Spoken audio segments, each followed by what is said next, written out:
Hi, it's Lachlan Gardner here. I'm a professional photographer and filmmaker based in Brisbane, Australia. For the past 3.5 years, I've been shooting full-time on the Lumix S series system. I was super excited to get hands-on with the next camera in the lineup, the S5 Mark II. Essentially, this camera is like a blend of the S1H and the existing S5, with a heap of improved specs and additional features. For the past few days, we've been out in the field to shoot some action sports content with the S5 Mark II. Predominantly, I was testing the performance of the new hybrid autofocus system, along with how the S5II handles capturing high frame rate stills of some fast-moving subjects. First up, we captured fast-paced action with a couple of mountain bike athletes at their local bike park. The second adventure sport we shot was some mountain running in the scenic rim with a trail running athlete. The S5 Mark II incorporates Panasonic's newly developed phase hybrid autofocus system. This system utilizes on-sensor phase detect in combination with Panasonic's contrast detect system and advanced human and animal eye detection algorithms. The result combines the best of these technologies, offering photographers super fast, reliable autofocus that can cope with complex scenes and detect a wide variety of both human and non-human subjects. Another major improvement for sports and action photography is the increased frame rate of the stills burst mode.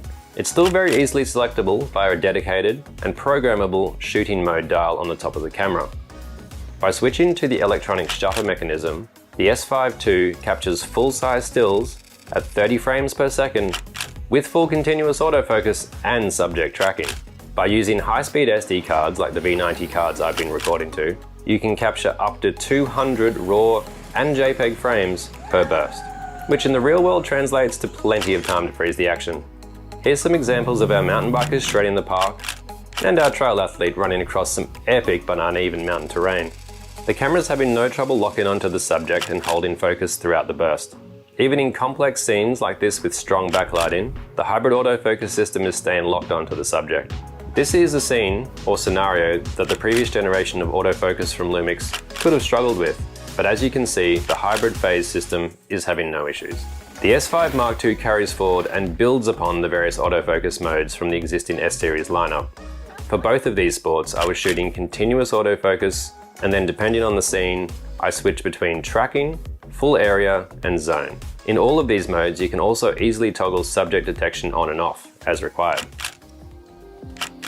After several days testing in the field, our findings have been that the new hybrid autofocus system in the S5 Mark II is fast and reliable.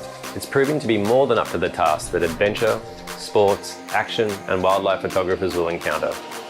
Personally, I'm stoked and can't wait to use it more.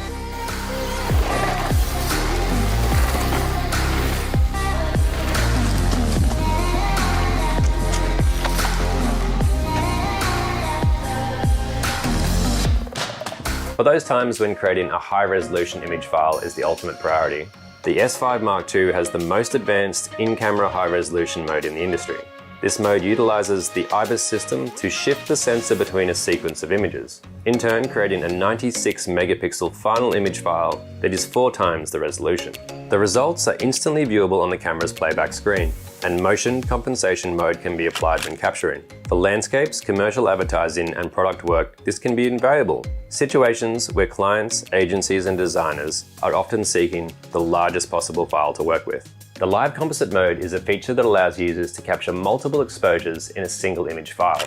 Some classic scenarios where this might be useful are long exposures, night scenes, and things like star trails, city lights, or fireworks. After taking the initial exposure, the camera then only records new light sources in the preceding captures. This in turn produces an image where the highlights of static objects don't overexpose, but only added lights or movement is captured and added to the frame.